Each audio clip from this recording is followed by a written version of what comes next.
do Senhor Jesus. Irmãos, o autor desse salmo aqui foi Davi, e não sabemos se ele estava olhando para o céu de dia ou de noite, talvez à noite, até porque é na nossa visão noturna que nós podemos contemplar mais relevantemente a grandiosidade de Deus. Certa vez Deus falou a Abraão: sai da tua tenda e olhe para o céu e conta as estrelas, se puderes contar. Gente, nosso Deus é tremendo, é o Criador, e os céus manifestam a glória de Deus, e o firmamento anuncia a obra das suas mãos. Se nós pararmos para pensar o tamanho da excelência de Deus em relação à sua criação, é algo sobressalente que excede o nosso entendimento. Esses dias o Azar perguntou para mim: pai, quem criou Deus? Como nós poderíamos entender acerca da eternidade de Deus, da eternidade de Jesus Cristo, Filho, da eternidade do Espírito Santo? Como nós, tão limitados e finitos do jeito que nós somos, podemos entender algo tão surpreendente e misterioso? Não cabe a nós. O que cabe a nós foi delimitado por Deus e age no campo racional. Ou seja, nós podemos enxergar apenas até o horizonte. Passando disso, cabe aos nossos pensamentos, e nisso tudo ainda há potencial. Você pode se imaginar lá no Shopping Paládio agora, subindo aquela escada volante. Pensou? Olha a capacidade. E isso provém de Deus. É criação de Deus, potencial humano.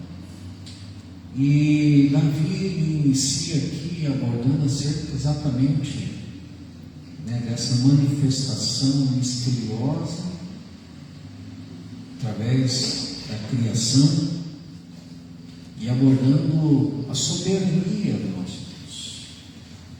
Eu gosto muito daquilo que Paulo mencionou lá em Romanos, capítulo 11, dizendo assim: ó, a profundidade das riquezas, tanto da sabedoria como da ciência de Deus, quão insondáveis os seus juízos, quão inescrutáveis os seus caminhos. Pois quem compreendeu a mente do Senhor? Quem foi o seu conselheiro? Quem primeiro deu a ele para que ele seja recompensado? Porque dele, por ele e para ele são todas as coisas. Glória, pois, a ele eternamente. Amém. Glória, pois, a Deus. Do Senhor é a terra e a sua plenitude, o mundo e os que nele habitam. Os céus declaram a glória de Deus, e o firmamento anuncia a obra das suas mãos. nada neste mundo é em vão. Esses dias eu estava vendo uma onça atacando um jacaré. E, gente, precisa se alimentar, nem que tenha que comer o jacaré, né? E eu não sabia, mas a onça tem a mordida mais potente dos felinos. Eu achava que seria um tigre, um leão, mas acabei descobrindo que é a onça, até por causa daquele relato triste de um homem que foi morto, devorado por aquela onça.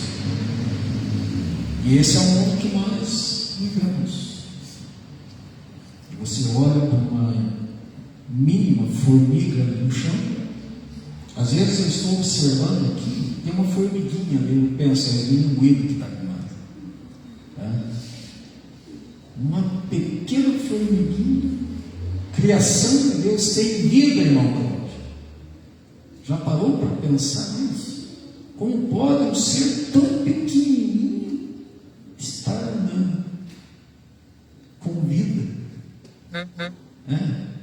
E vai lá e pega uma folhinha insignificante para nós, mas que ela está carregando lá com todo o esforço para levar para a sua toquinha. E ela carrega 6 vezes o seu próprio peso. E carrega 6 vezes o seu próprio peso. Você já pensou em você carregar 6 vezes o seu próprio peso?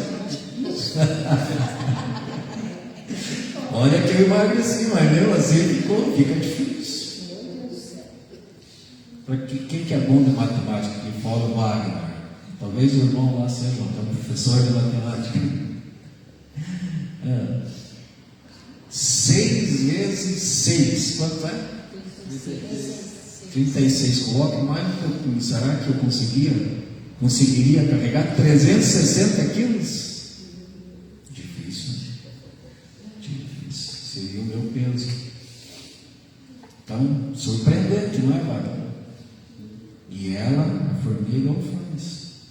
E quando nós ficamos ainda meio ociosos, a Bíblia diz assim: vai ter com a formiga,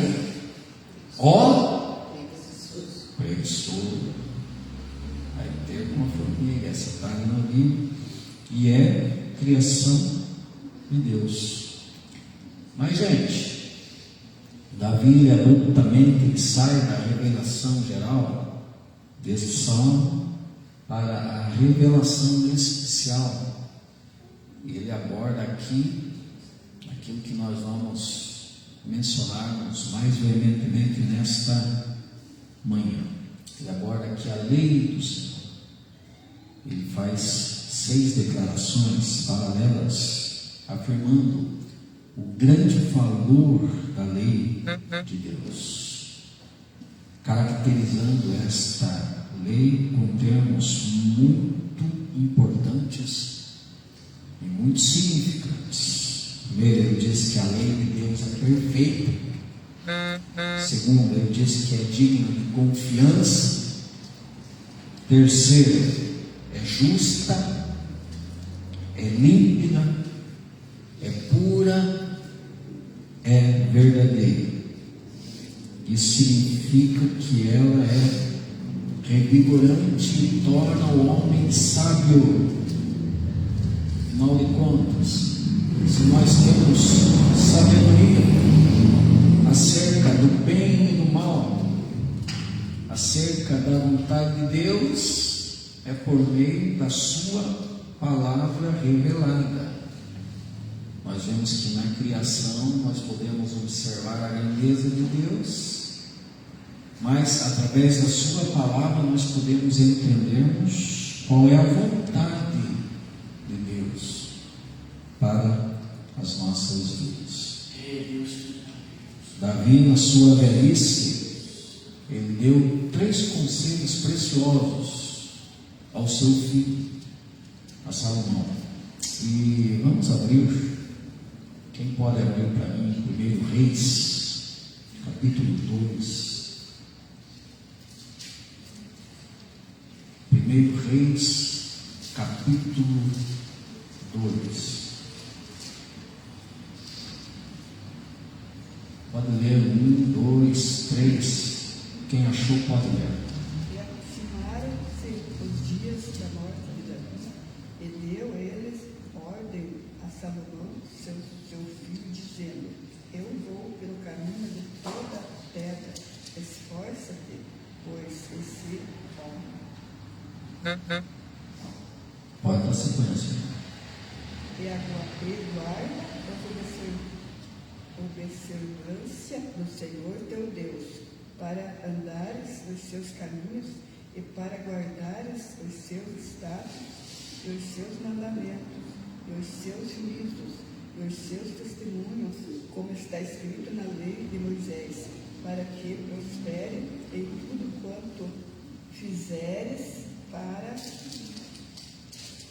para onde quer que te voltares, para que o Senhor confirme a palavra que falou de mim, dizendo: se teus filhos guardarem o seu caminho, para andarem perante a minha face, fielmente, com todo o seu coração e com toda a sua alma, nunca disse: te faltará sucessor ao trono de Israel.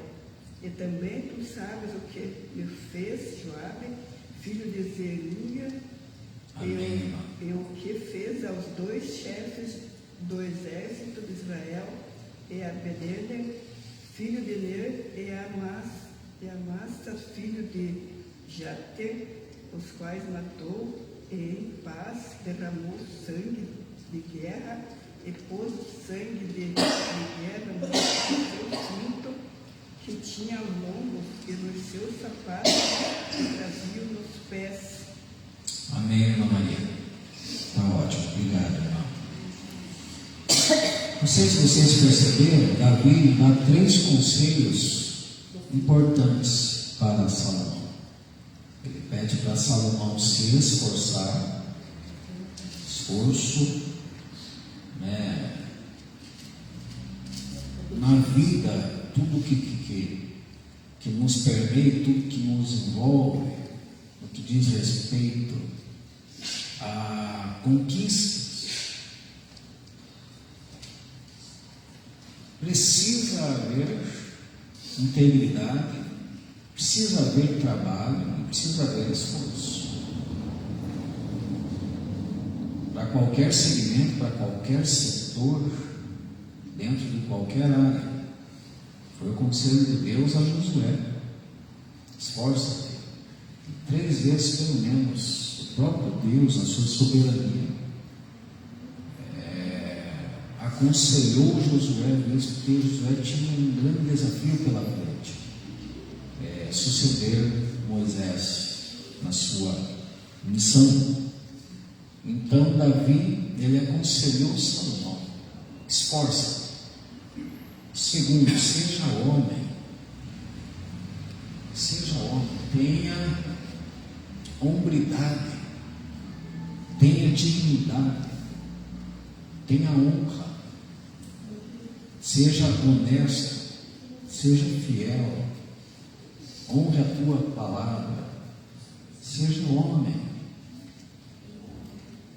não propriamente mencionando o gênero masculino, sem nenhuma discriminação, mas na questão do caráter. Terceiro, a maior ênfase de Davi foi acerca da lei do Senhor, que se Salomão observasse a lei, ele seria abençoado, ele seria honrado, ele seria favorecido, ele daria continuidade àquilo que o próprio Deus estabeleceu como promessa a Davi, e que se cumpriria fielmente na vida de Salomão. Até que, a princípio, Salomão foi obediente e prosperou, mas, mesmo tendo toda a sabedoria que teve, quando desobedeceu à lei de Deus, aí a coisa engrossou do lado dele, e o final de Salomão tornou-se apagado por conta das suas idolatrias, por conta da má influência. Pastor, Pode falar. será que ele se arrependeu? Se arrependeu, né?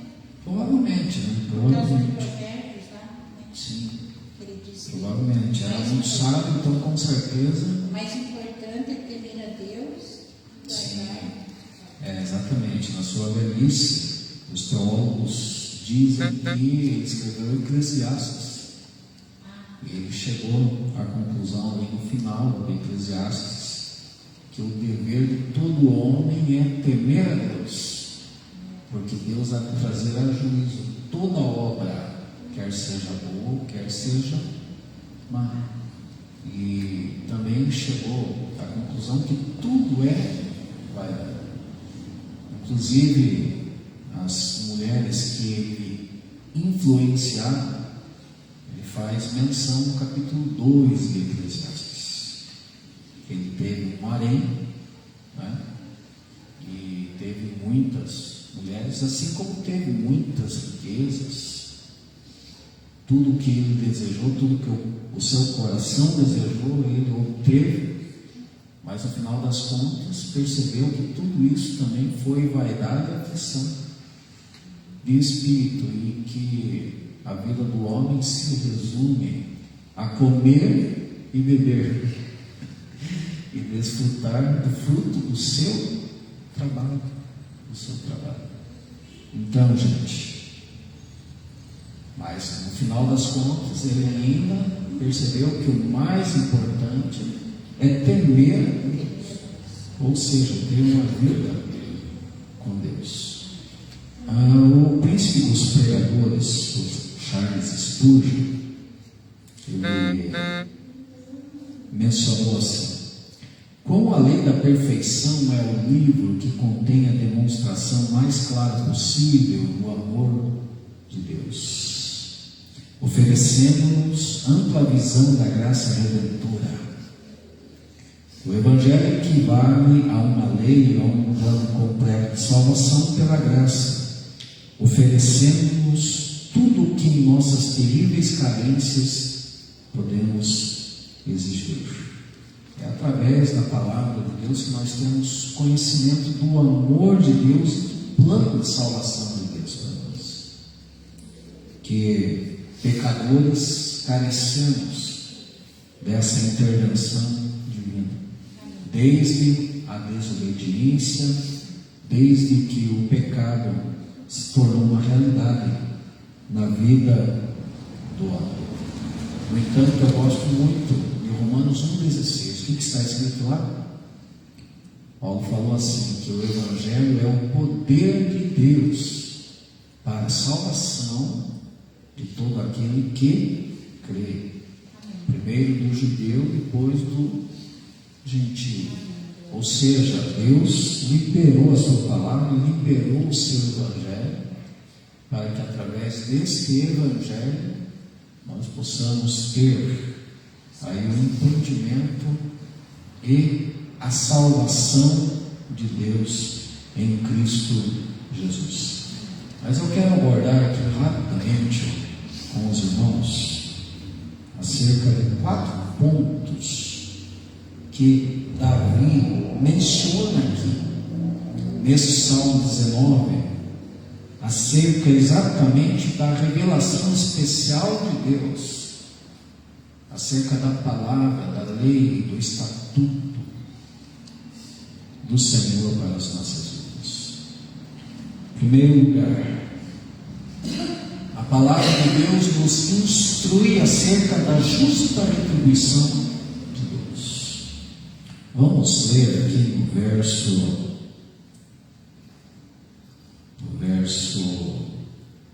11. Verso 11. Quem pode ler? Verso 11 do Salmo 19. Além de tudo isso, servem para nos corrigir quando estamos errados. Quem segue as instruções de Deus recebe recompensas. Alguma versão diferente? Também por eles é demonstrado teu servo, em guardar a grande recompensa. Mais alguma versão? Diferente? Também por eles é admoestado teu servo, e em nos guardar a grande recompensa. Também pelos estatutos de Deus é admoestado, é orientado, é aconselhado o teu servo. Se eu obedeço, eu sou abençoado. Por outro lado, se eu desobedeço, o que vai acontecer? Só nós nos reportarmos para Deuteronômio 28, acerca da bênção e da maldição. Se diligentemente vocês observarem os meus mandamentos, eu vos abençoarei. Mas se não obedecerem, a maldição será uma realidade. Consequentemente, com justa retribuição. Apesar de que Deus é misericordioso, Deus é compassivo, Deus tem compaixão. A ira de Deus dura só um instante. Imaginemos nós, amados, se Deus fosse lutar conosco e nos dar a justa retribuição em tudo aquilo que nós erramos, em tudo aquilo que nós cometemos como transgressão, no sentido dos nossos pecados, mas para tudo existe também limites. Quando eu olho para Gálatas 6, 7, o que está escrito lá? Deus não se deixa escarnecer, de Deus não se zomba. Tudo aquilo que o homem semear, isso ele colherá. Então, se está escrito assim nós devemos acreditar. E é nesse sentido que nós precisamos ter muito zelo pela palavra e muito cuidado também. Apesar de que muitas vezes erramos de forma deliberada, de forma voluntária, por conta do coração enganoso e perverso, por conta das vaidades, por conta da própria natureza pecaminosa. Mas Deus é justo em retribuir, e chega uma hora que a fatura vem. Pode falar. Isso é falta de sabedoria mesmo, né? Falta de sabedoria. Mas assim, a plantação é livre, mas a colheita é inevitável. É obrigatório. É inevitável. Tudo que você plantou, você é obrigado a colhe. Você colhe. E isso não é falácia, isso é bíblico. É verdadeiro. Se Paulo falou assim, tudo que o homem semear, isso ele colherá, então vamos dar credibilidade, porque foi inspirado por Deus a escrever isso. Alguém pode ler Romanos 2,6 para nós? Romanos 2,6. Quem achar primeiro pode ler.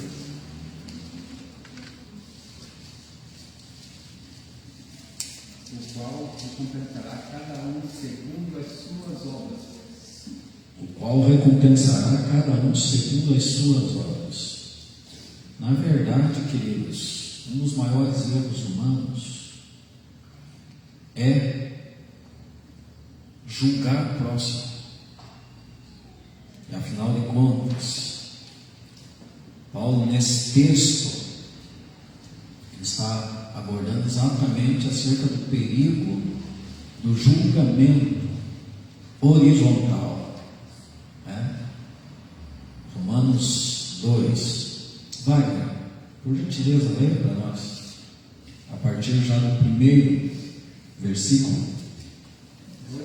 Romanos 2, a partir do primeiro versículo até chegar no 6. Vamos lá. Portanto, é inexcusável quando julgas, ó homem, que quer que seja, porque te condena a ti mesmo naquilo em que julgas ao outro, pois tu que julgas fazes o mesmo.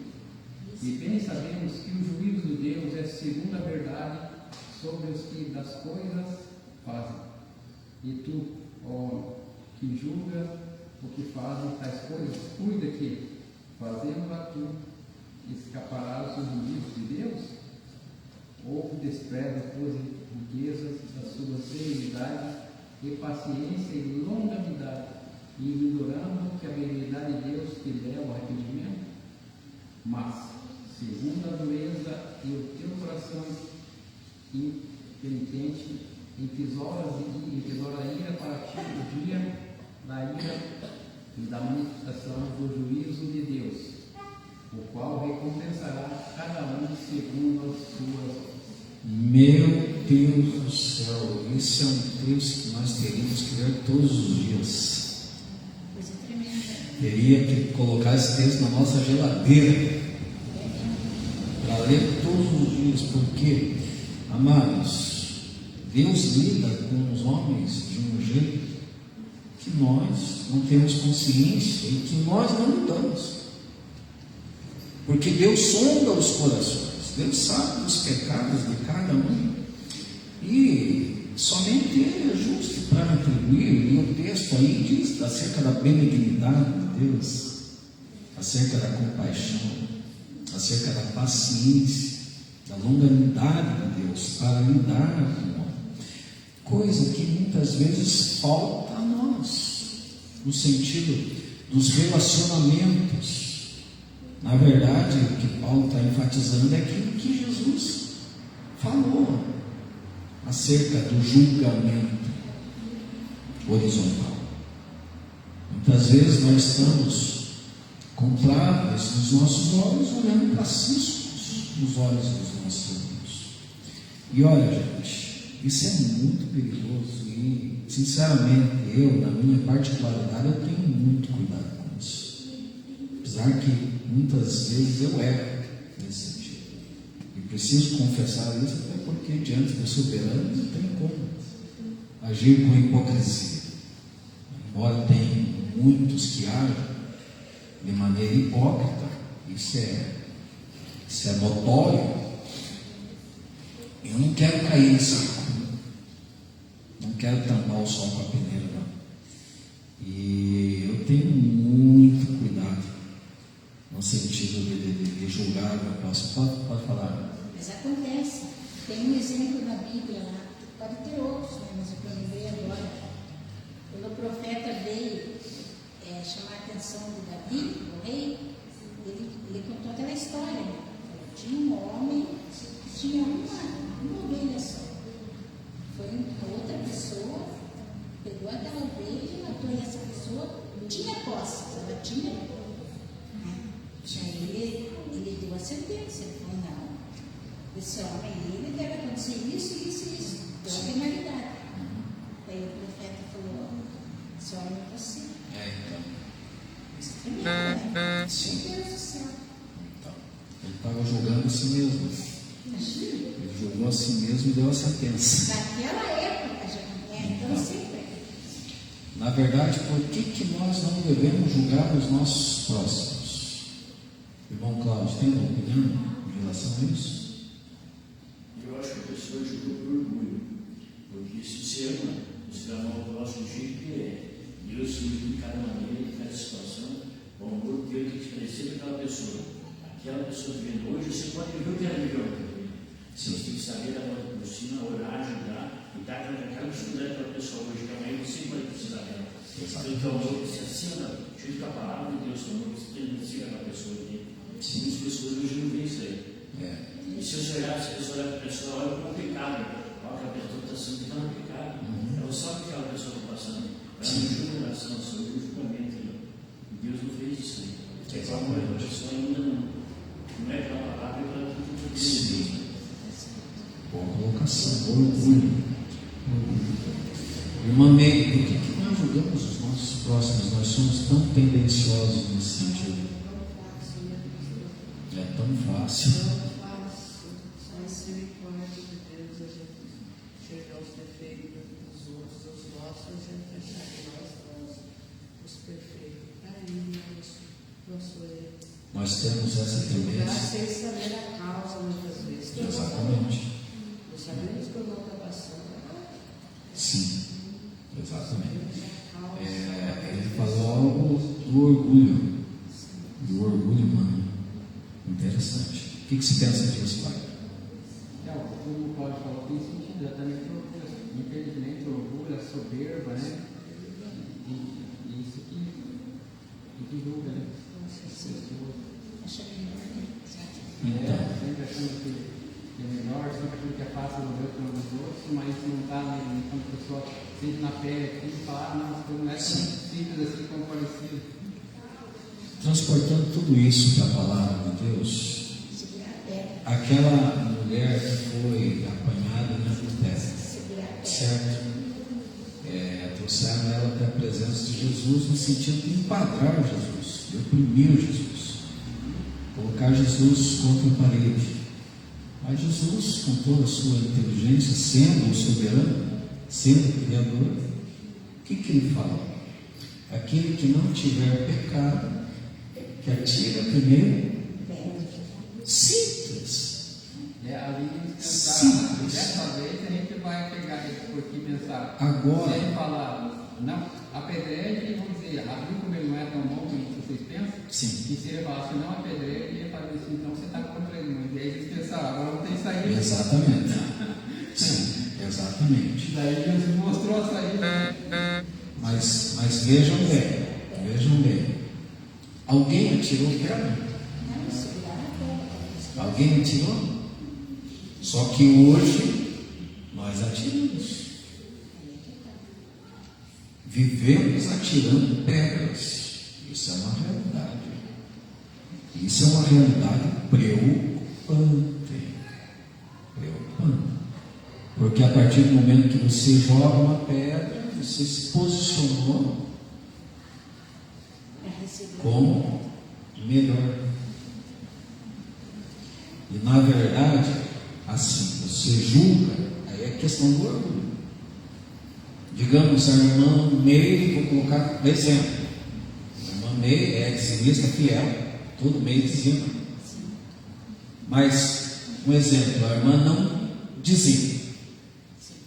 Aí eu vejo esse erro nela, eu descubro, a irmã May não dizima, eu vou criticar ela, dela não ser uma dizimista. Daí eu caio em cima, e malho, e jogo pedra, e julgo, condeno. Mas, por exemplo,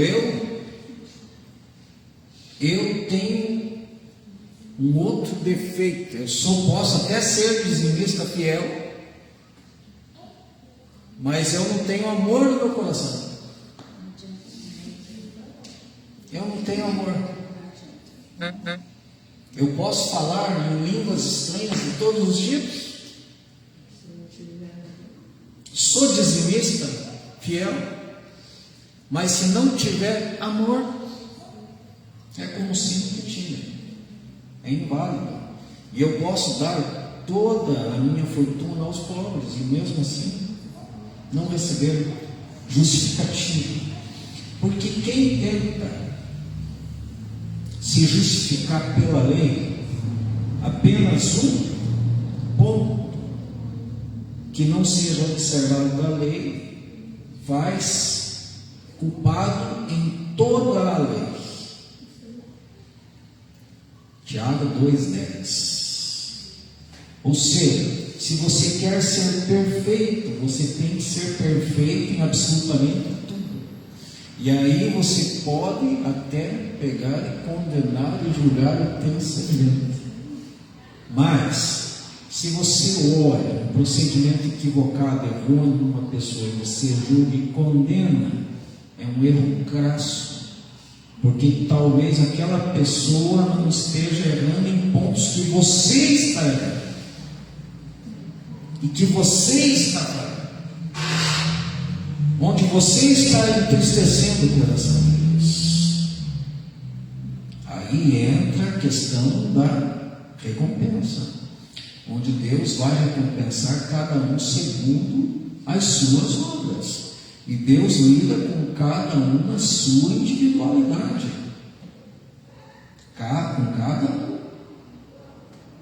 Com cada um. E muitas vezes, nesse tratamento de Deus, lidando com talvez um contexto sofra.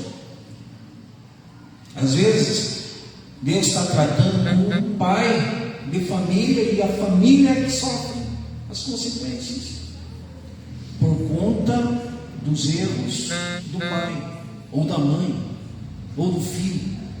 O tratamento de Deus lá com o filho se estende o sofrimento, porque Deus está tratando com aquele filho.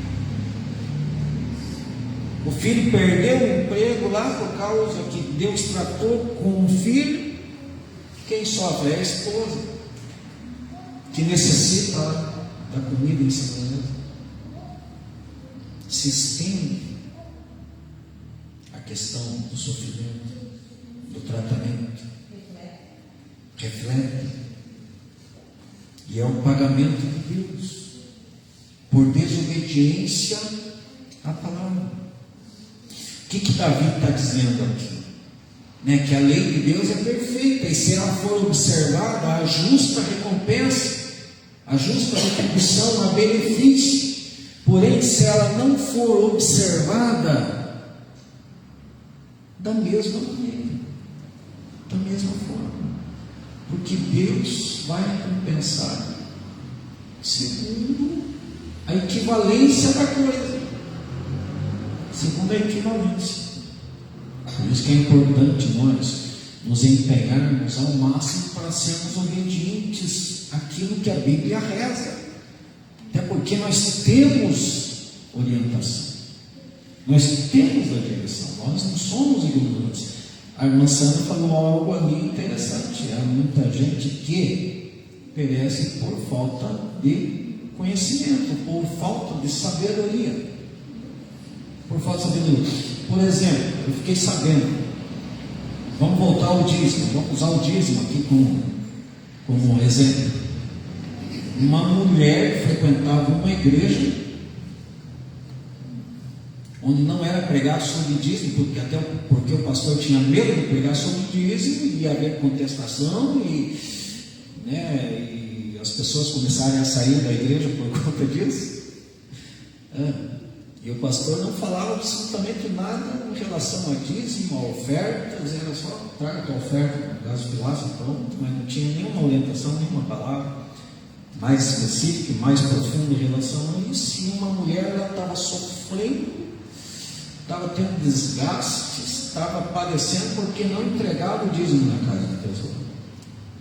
Aí o devorador, tudo aquilo que está relatado, tinha livre acesso.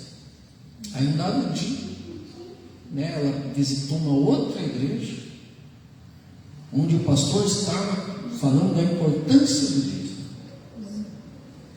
Aí ela começou a dizimar e começou a prosperar. E um dado dia ela foi até esse pastor e falou assim, o pastor dela falou assim: olha, infelizmente o senhor me deixou aí perecer porque eu não estava dizimando e o senhor nunca falou nada em relação a isso, e agora eu estou dizimando e a coisa mudou na minha vida.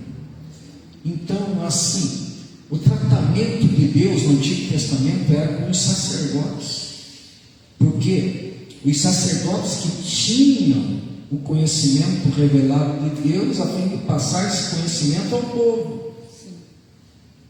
E se eles negligenciavam isso, quem sofria era o povo, mas o tratamento era com o sacerdote, com o sacerdote, porque eles permitiam o povo trazer lá animais cegos, animais doentes,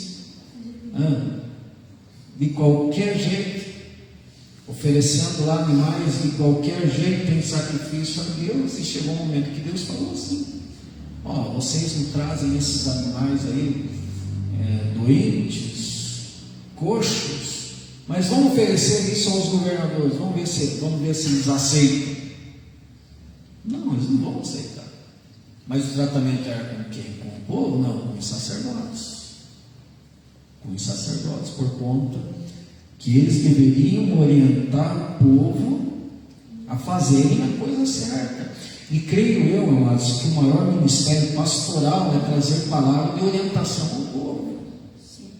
É trazer palavra de orientação ao povo. É dizer aquilo que é, aquilo que não é segundo, não a sua palavra, mas segundo a palavra de Deus.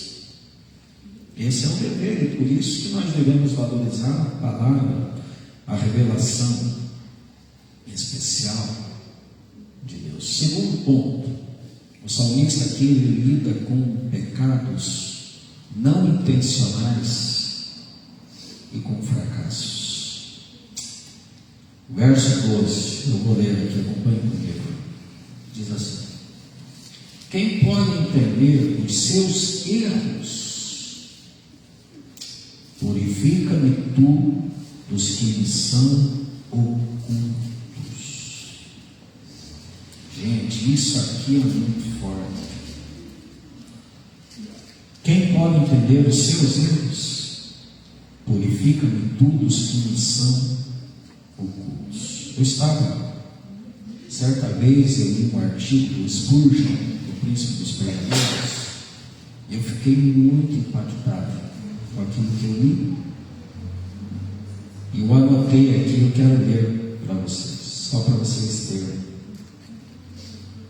uma base da importância daquilo que Davi mencionou aqui nesse Salmo 19, verso 12. O Spurgeon falou assim, prestem bem atenção: a justiça própria deriva em parte do orgulho.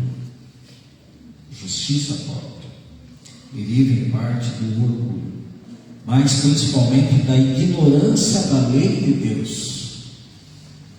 Pessoas que agem de maneira irrefletida por conta de não saberem como que funciona a coisa. Ignorância da lei de Deus.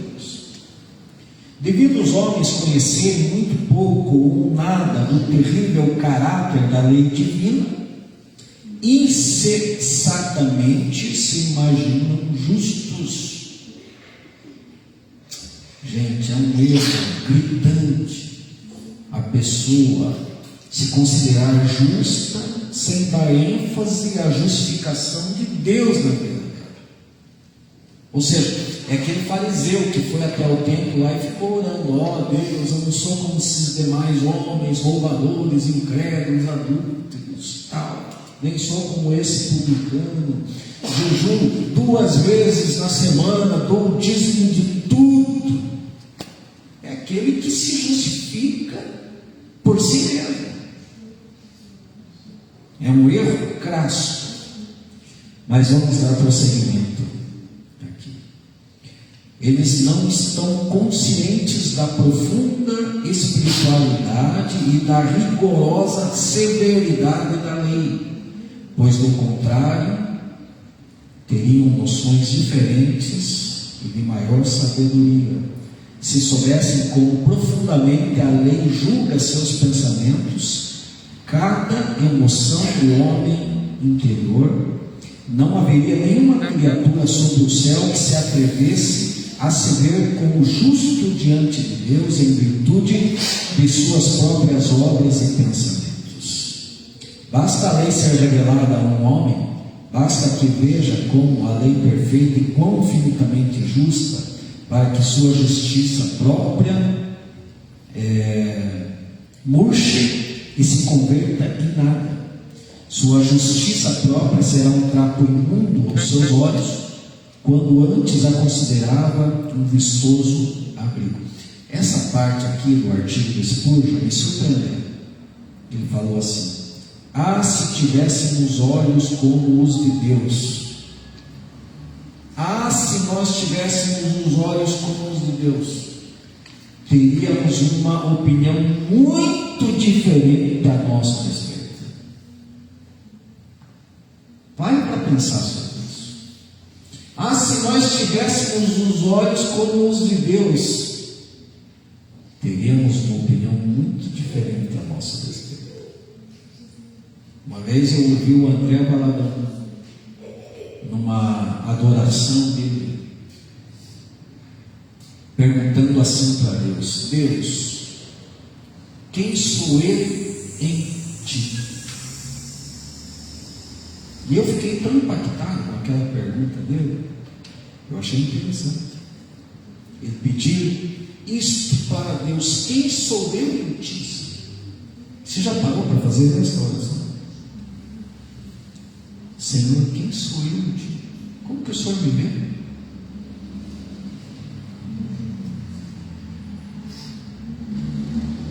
Será que a opinião que Deus tem acerca de nós é a mesma opinião nossa em relação a nós? Será que nós estamos tão bem assim na presença de Deus?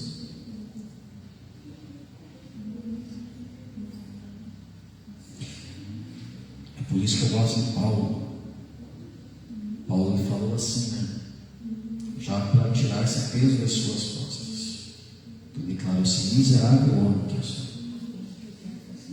Eu sou o mínimo de todos os santos. Eu sou o menor dos apóstolos. Eu sou o principal pecador. Gente, muito bem posicionado, sem qualquer vaidade, nesse tempo de títulos vangloriosos dos homens, pai apóstolo. Não, eu só vou pregar se for mencionado pelo meu título, apóstolo. Ao contrário, eu até citei aqui, né, certa feita, um irmão visitou e brigou com o dirigente pelo fato de não ter sido apresentado como presbítero. Os homens estão presos a esses tipos de coisas. Isso é tão pequeno, não é verdade? No reino de Deus isso é tão pequeno, porque o único que é digno de alguma coisa na igreja é Jesus Cristo. E os homens vivem em 70, 80 anos. E todos nós somos tão carentes da misericórdia de Deus e da graça. Mais ainda da misericórdia. Porque Deus, sendo bondoso, sendo gracioso, gente, Ele nos concede aquilo que nós não merecemos. E é assim, eu vejo meu filho, vou usar ele como exemplo aqui, né, ele comete tantas bobagens na vida dele, às vezes, e mesmo assim eu estou lá, calçando, ajudando, suprindo uma necessidade aqui, outra ali, como um pai que ama, como um pai cuidadoso. Apesar que o filho muitas vezes erra, peca, transgride, mas você, como um pai que ama, não deixa de estender a mão. Porque você ama e é reflexo do teu amor. Assim é Deus conosco, compassivo. Só que ainda a misericórdia de Deus é mais relevante, é mais importante, porque as misericórdias do Senhor são as causas de nós não sermos consumidos. Novas são a cada manhã. Novas são a cada. Você já parou para pensar que as misericórdias de Deus se derramaram sobre a tua vida hoje? Hoje.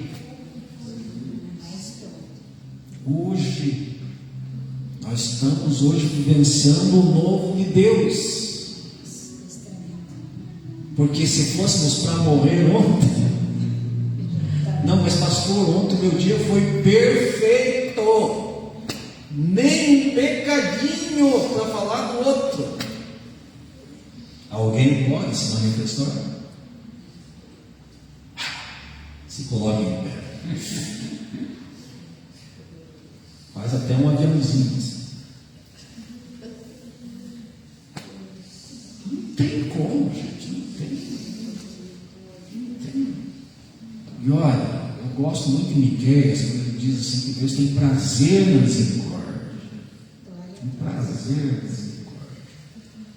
A Corre Timbu, ela falou assim, que Deus lança os nossos pecados no mais profundo mar. Aonde que é? Quem sabe de geografia? No mais profundo mar, lá nas Fossas Marianas. 11 quilômetros de profundidade no Oceano Pacífico. 11 quilômetros, já parou para pensar? O pico mais alto da Terra é o Monte Everest, 8.848 metros. O mar é mais profundo. Fossas Marianas, 11 quilômetros de profundidade. Imagine quantos pecados teus estão lá. Meus. Deus lança os nossos pecados no mais profundo mar. E segundo a Corre Timbu, Deus coloca uma placa escrito assim: proibido pescar. Proibido pescar. Porque se Deus lançou lá, está lançado. Ninguém tem que trazer à tona novamente. Porque se Ele perdoou, está perdoado. E se nós ficamos aí não perdoando os pecados dos nossos irmãos, aí nós estamos equiparando-nos a Deus. É nesse sentido que nós precisamos muitas vezes revermos os nossos conceitos. Porque aqui, gente, está tudo no plano horizontal, todos carentes de misericórdia. Todos carentes de graça. Todos vulneráveis, todos suscetíveis, todos frágeis, todos limitados, sem saber como que vai ser daqui a 10 minutos. Pare para pensar, quantas pessoas vão morrer no minuto seguinte agora, se fosse para fazer uma estatística. Uma pessoa acabou de morrer no coração, só nessa minha fala. Outra pessoa acabou de morrer no coração, só nessa minha fala. Você pode levantar sua mão e dar glória a Deus por estar vivo? Glória a Deus.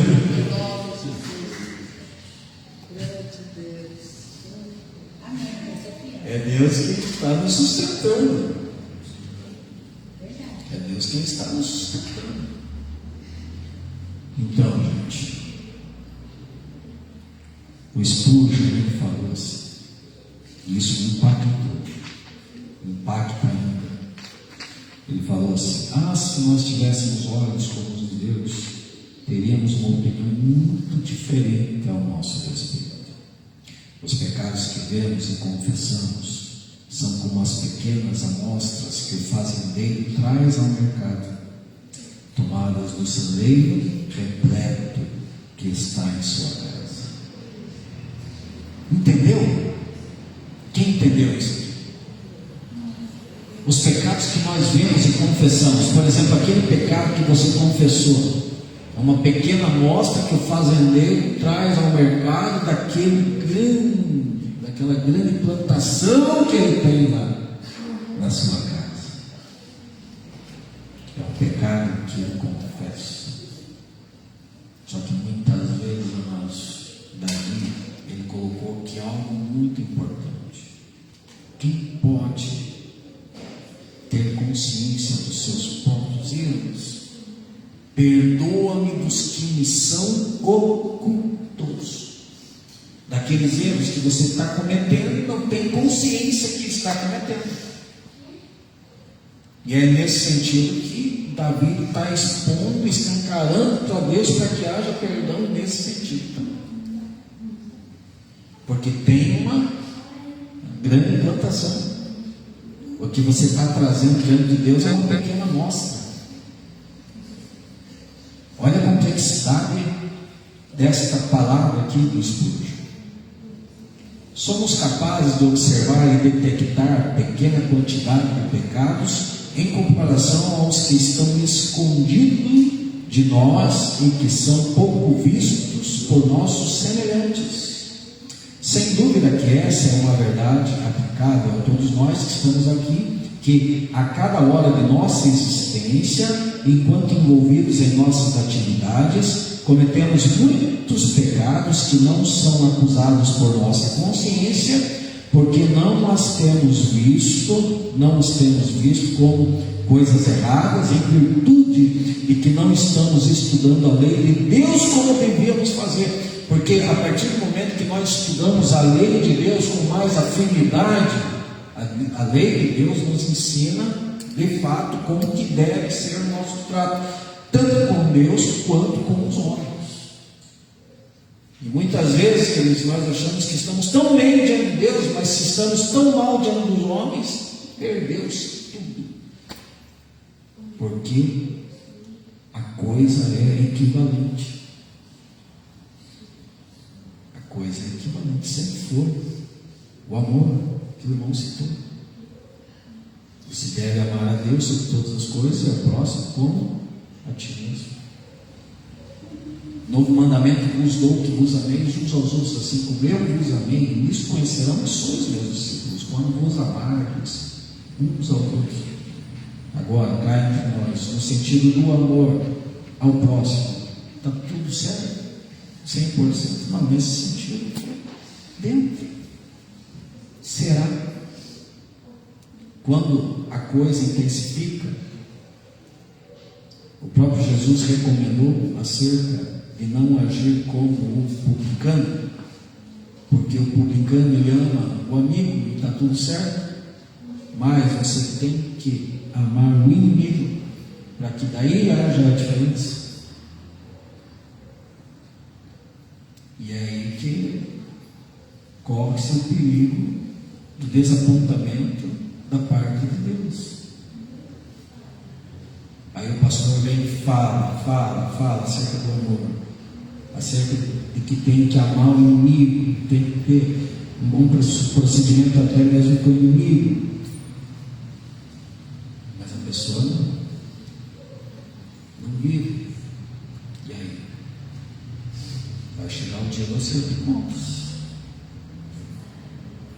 Que Deus vai compensar cada um segundo as suas obras.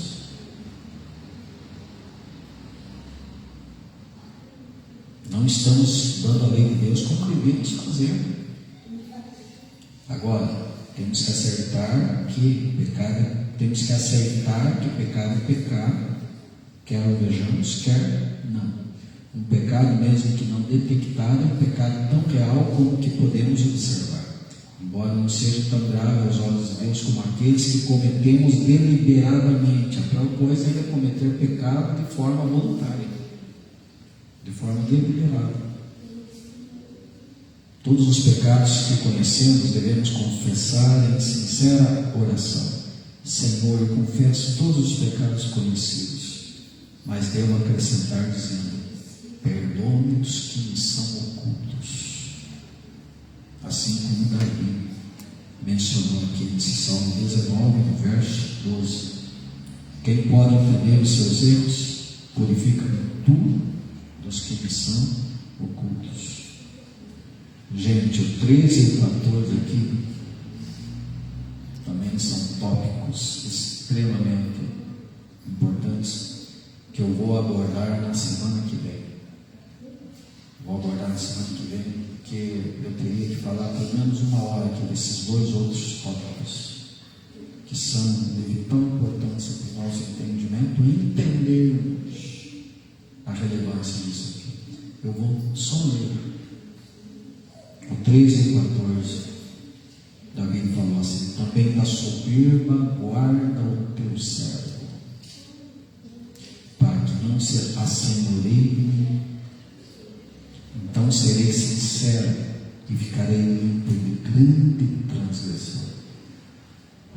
Sejam agradáveis as palavras da minha boca e a meditação do meu coração perante a tua face, Senhor, rocha minha e redentor. Aí, no domingo que vem, nós comentamos esses dois versos aqui, que também são muito preponderantes nesse salmo e que dão pano para manga. Se tratando exatamente do orgulho humano, e de nossas palavras, como devem ser nossas palavras. Só dando aqui uma palhinha, o Salmo 139, verso 4. O que está escrito lá?